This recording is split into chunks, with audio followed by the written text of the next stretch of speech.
Good morning everybody, welcome back to the channel. Before I start, a couple of quick shout outs.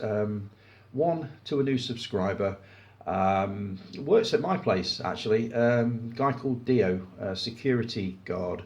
I've got two security guards, actually I've got three as subscribers at the moment. I've got Jason, who used to be a security guard but he's now retired to take on other responsibilities. I've got James Sanders, and now I've got Dio. So welcome aboard, Dio. Hope you like the content, mate. Also to Joe, i.e. Joe Loves Movies. Good to see you back, mate, and great to see you posting again. You've done some cracking reviews. Loved the Duel one. Loved the Bruce Lee one as well, the Enter the Dragon one that you popped on a couple of days ago. I listened to that literally a few minutes ago, and it's made me dig out this, which I've had for ages but never actually managed to watch. It's a cracking little Blu-ray box set. You got them all in there, including Enter the Dragon, which I was actually quite surprised about. I don't know whether this is a Warner Brothers release. I don't know, but last I heard, Enter the Dragon was owned by Warner's, but it is actually in this box set. So I'm going to slowly work my way through those, thanks to you bringing Bruce back to my attention again. Right, what have I been watching this week? I set myself a challenge a few weeks ago to work my way through the Oscar nominated movies for this year. There's quite a few to get through. It's probably 8 or 10 of them, something like that. I watched Power of the Dog a couple of weeks ago, which was absolutely superb. And last night I watched a movie called Don't Look Up. It's on Netflix. It stars Leonardo DiCaprio, Jennifer Lawrence. I knew I was going to forget this guy's name. I keep thinking of Josh Rogan, but it's not. Jonah Hill. That's right, Jonah Hill. He's in it. Meryl Streep plays the president. The story is fairly simple. A comet, 6 to 10 kilometers wide, is heading towards Earth and is on a collision course with the planet. It's what they call a planet killer. In other words, it will wipe out all life on Earth, pretty much like it did when the dinosaurs were made extinct millions and millions of years ago. Now, Leonardo DiCaprio and Jennifer Lawrence play amateur scientist astronomers who spot this thing 6 months before it's due to hit and try to tell the world that this is what's coming. There is very, very little we can do about it. We're just going to make you aware of that we're all going to die. Now, basically the world is completely disinterested. They go on a breakfast talk show to tell the world about it, and rather than talk about the world being destroyed and all life being extinguished, they'd rather talk about the scandal of a pop star whose other half has left him and wants to come back, or left her and wants to come back. You must forgive if my dog starts. She's been kicking off all morning. I have no idea why. Keeps jumping down off the chair and barking at something. So if she starts again, do forgive me. So yeah, it's nominated for an Oscar this year. As I say, it's a Netflix movie. I really enjoyed this. It's had mixed reviews. Some love it, some hate it. Jason, I don't think you've watched it, purely on what you've read and of the trailer. I'm not sure whether it's your kind of film. I thoroughly enjoyed it. It's classed as a comedy. I didn't really spot the comedy. There are a few classic brilliant lines in there, and a few very well observed looks at how ridiculous life is nowadays and what we consider to be important, i.e. scandal rather than world-changing events. But on the whole, I thought the whole thing was absolutely brilliant. I really enjoyed it. All the performances were spot on. the launch sequence, they attempt to destroy this thing, and the launch sequence is absolutely superb. It is so well done, as is the whole movie. So yeah, I would definitely give that a thumbs up if you get the chance to watch it. It's on Netflix. It's 2.5 hours long, so it's not a quick watch, but it is very, very worth it. And I'd be very curious to know if you have seen it, what you guys think of it. But I really, really enjoyed this. As I say, I thought it was brilliant. Whether it's Best Picture material is another matter. My favourite so far, as that goes, is obviously Belfast. And I think Power of the Dog would come a close second. This one is a third. But as I say, I've got quite a few to get through yet. I have actually got this week off work, so I've got no excuse to not watch any. So I'm going to try and get through the majority of them this week. The one I'm really looking forward to watching is Nightmare Alley. I reckon that one's going to be brilliant, and I want to compare that one to the original 1947 version. The same with West Side Story. I believe that's up for an Oscar as well. I've got that hopefully being delivered today, and I'd like to compare that with the original 1961 or 62 musical. So I shall almost certainly be watching that one this week. Let's see what else. I've got a little a little list of notes just under here. You can see. There you go. Because my memory is so crap nowadays, I'm bound to forget something. So just looking at this very good.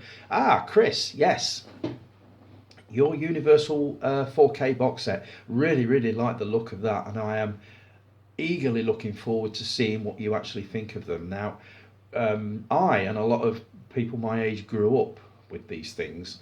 There used to be what they called a horror double bill, usually on a Saturday night in the 70s, and it usually began with a Universal horror and finished with either a Hammer horror or some American modern horror.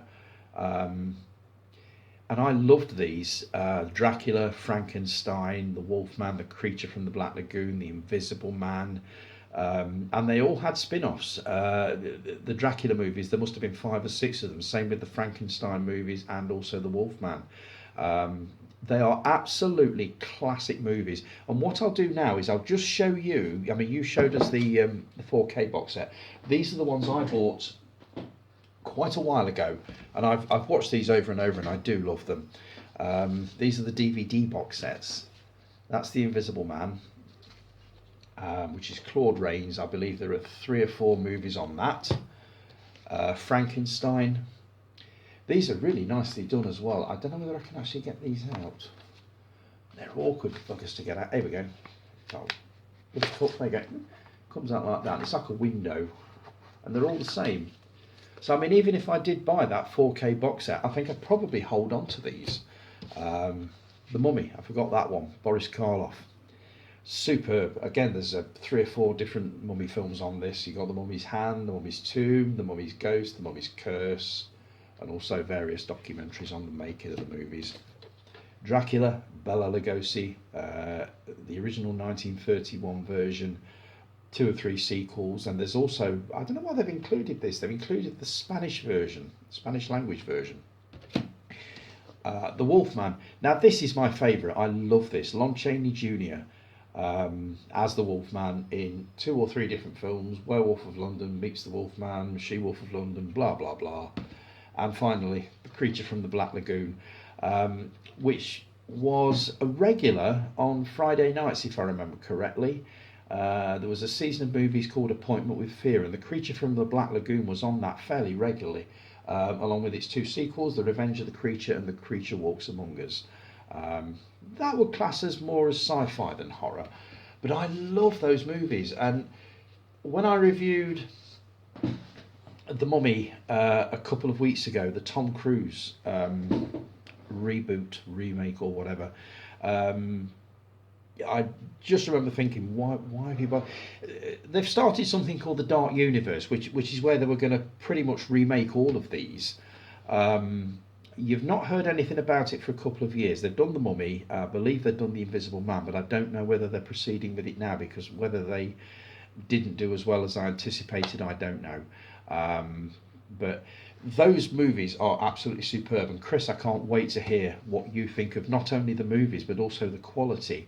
I mean, on 4K, I wouldn't have thought there was a lot they could do with a movie that is close to 80 years old.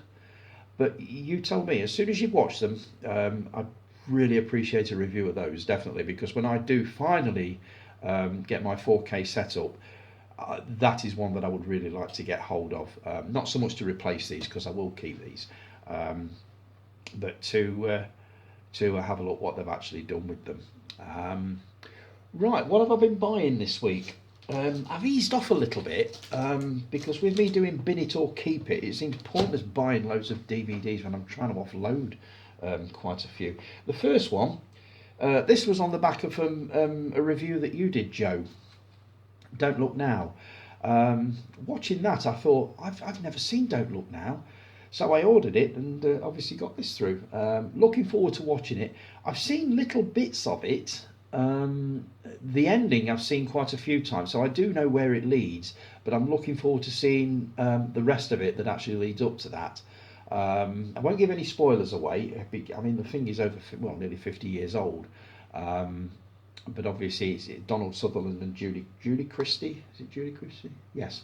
Play a couple who tragically lose their little girl in a drowning accident, and they take off to I think it's Venice. To recuperate and get their lives back together. And it's one of those. It's directed by Nicholas Roeg, who also did one of my other favourites, The Man Who Fell to Earth, and also the Jenny Agutter movie Walkabout, which I haven't seen for ages. And I'm very, very tempted to do a little Nicholas Roeg season and do those three and then tell you what I think of those. So that's one that I got through this week. And these I bought on a whim. I saw a trailer on Facebook and went straight on and ordered these, and I don't know why. I'm looking forward to watching them, but I can't. These are going to end up on Bin It or Keep It. I know they will. Red Dog. I've heard good things about it. I don't normally buy anything to do with animals if I can help it. Marley and Me absolutely destroyed me. I was distraught for days after watching that one. And apparently this is not quite as full on as that one, but it's a very, very similar thing.